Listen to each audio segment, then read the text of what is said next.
Hello guys, welcome back to your own channel all about fasting. तो आज हम इस वीडियो में बात करेंगे कि क्या है सही तरीका फास्टिंग लगाने का और क्यों होता है आपका टैग ब्लैकलिस्ट।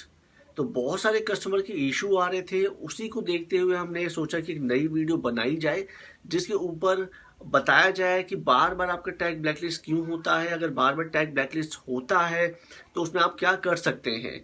तो ये सारा कुछ मैं आपको इस वीडियो में बताऊंगा, तो बहुत ही ध्यान से आपको एंड तक वीडियो देखना है। तो चलिए वीडियो स्टार्ट करते हैं। तो सबसे पहले मैं आपको ये बता देता हूँ कि फास्टैग जो होता है उसका लगाने का सही तरीका क्या होता है। आपको फास्टैग होता है वो आपको विंडशील्ड के ऊपर बिल्कुल फ्रंट में लगाना होता है, टॉप पर। जैसे कि आप इस पिक्चर में देख सकते हैं, इस पिक्चर में दिखा रखा है कि आपको किस तरीके से फास्टैग को लगाना है। तो जैसे ये ऊपर की साइड आपको दिखा रखा है कि विंडशील्ड के ऊपर आपको लगाना होता है फास्टैग, और वहीं पे आपके टैग को स्कैन किया जाता है बारकोड से। कभी कभी क्या होता है, कस्टमर गलत टैग लगा देते हैं कहीं पे और उसकी वजह से वो टैग स्कैन नहीं कर पाता, तो इस वजह से भी वहां पे प्रॉब्लम्स आती है, आपका टैग काम नहीं करता। अब बात कर लेते हैं कि क्या क्या रीजंस है अगर आपका टैग ब्लैकलिस्ट होता है। तो पहले रीजन की बात करते हैं कि फॉर एग्जांपल मान लीजिए आप टोल प्लाजा पे जाते हैं। आप किसी भी एक पर्टिकुलर टोल प्लाजा पे, for example A toll plaza पे आप जाते हैं। ए टोल प्लाजा पे जाते ही आपका टैग काम कर गया, ठीक है, और आप बी टोल प्लाजा पे जैसे ही गए तो आपका जो टैग है वहां पे काम नहीं किया। तो क्यों नहीं किया, आपके ए में काम किया बट बी में काम क्यों नहीं किया। हो सकता है कि वहां पे आपके कोई ड्यूज हो जो कि आपका क्लियर नहीं हो, कोई पेंडिंग ड्यूज हो आपका। तो वो आप उस पर्टिकुलर टोल प्लाजा से बात कर सकते हैं कि मेरा इसी टोल प्लाजा पे सिर्फ टैग काम नहीं करता है, तो इसके क्या रीजंस हैं। तो वो आपको रीजंस वहां पे बता देंगे कि अगर कोई आपका उसमें होगा, अगर कोई भी आउटस्टैंडिंग अमाउंट, तो आप वहां पे क्लियर कर लीजिए उस चीज को और आपका टैग जो है वहां पे भी काम करने लग जाएगा। ये तो रहा पहला। सेकंड ये होता है कि कभी क्या होता है, कभी हम पार्किंग के लिए या फिर कहीं हम सर्विसिंग के लिए अपनी कार को देते हैं, तो वहां पे क्या होता है, कार सर्विस के टाइम फास्टैग डैमेज हो जाता है बट आपको दिखता नहीं है, और यहाँ पे कुछ डैमेज वगैरह हो जाता है।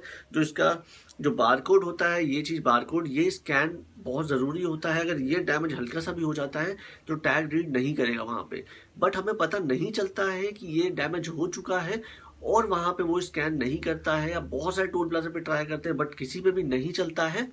उसके बाद आपको लगता है कि आपका टैग खराब हो चुका है, या फिर क्या रीजन है आपको उसको नहीं समझ आता। बट आपके जो जब आप कस्टमर केयर से बात करते हैं तो वो बोलते हैं कि सर आपका टैग तो एक्टिव है हमारे एंड से, बट आप देखते हैं कि आपका टैग काम नहीं कर रहा है।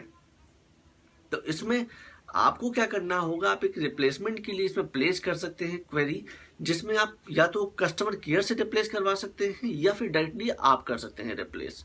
किसी भी आप नियरेस्ट टोल प्लाजा पे जा सकते हैं, जहां से भी आप परचेज करना चाहते हैं, बहुत सारे चैनल से परचेज करने के, तो वहां से आप परचेज कर सकते हैं दोबारा से एक रिप्लेसमेंट का टैग। और सही तरीके से अगर आप फास्टैग लगाएंगे तो आपको कोई भी इशू नहीं आएगा उसमें। आप हमेशा अपना आउटस्टैंडिंग जो भी होता है वो क्लियर करके ड्यूज चलिए, ताकि कोई भी इशू ना आए आपको फ्यूचर में। और हमेशा अगर कभी भी सर्विसिंग के लिए आप कार ले जाते हैं तो उसके बाद आप चेक कीजिए कि आपका जो बारकोड है वो करेक्ट है कि नहीं, उसको कुछ डैमेज तो नहीं हुआ है, नहीं तो बाद में आपको इशू आएगा उसमें और फिर ये ब्लैकलिस्ट हो जाता है और टैग आपका काम नहीं करता वहां पे। इसके अलावा अगर आपका लो बैलेंस में भी टैग होता है तो भी आपका टैग काम नहीं करता है। कभी कभी लोगों को ये डाउट होता है कि मेरे रिजर्व बैलेंस में तो अमाउंट पड़ा हुआ है, जो सिक्योर जो थ्रेशोल्ड बैलेंस जिसको कहते हैं उसमें तो अमाउंट पड़ा है, तो फिर मेरे को क्यों इशू आता है। वो थ्रेशोल्ड बैलेंस सिर्फ इमरजेंसी फंड होता है जो कि आप सिर्फ एक बार ही यूज कर सकते हैं उससे, बाकी जो आपको उसमें रिचार्ज ही करना पड़ता है, आप बाकी टोल प्लाजा पे उसको यूज नहीं कर पाएंगे। तो इस रीजन से भी आपको जो टैग है वहां पे ब्लैकलिस्ट शो करेगा। तो ये कुछ रीजन है, इसको समझिए। और अगर कोई भी इशू आता है, प्रॉब्लम आती है, तो बिल्कुल आप हमसे पूछ सकते हैं, हमें कमेंट कर सकते हैं, हमारी मेल आईडी मेंशन है, आप हमें मेल भी कर सकते हैं। और टेलीग्राम का लिंक भी डिस्क्रिप्शन में दिया है, तो वो भी आप ज्वाइन कर सकते हैं। वीडियो पसंद आई तो लाइक शेयर और सब्सक्राइब करना ना भूले। Thank you.